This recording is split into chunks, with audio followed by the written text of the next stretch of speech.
Understand that. It's a gift.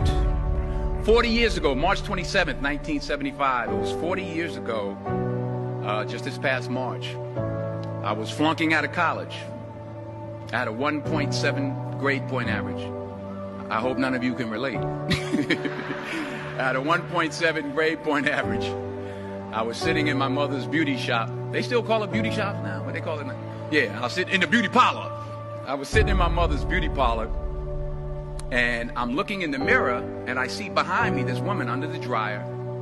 And every time she looked up, every time I looked up, she was looking at me, just looking me in the eye.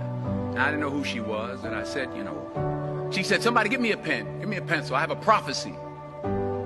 March 27, 1975, she said, boy, you are going to travel the world and speak to millions of people.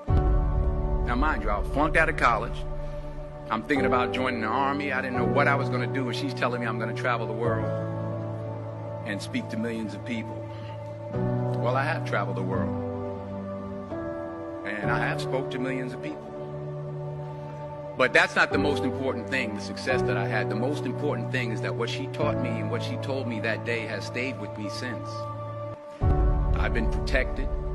I've been directed. I've been corrected. I've kept God in my life, and it's kept me humble. I didn't always stick with him, but he always stuck with me. So stick with him in everything you do.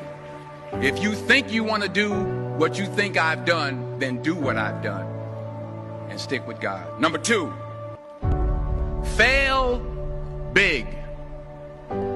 That's right. Fail big.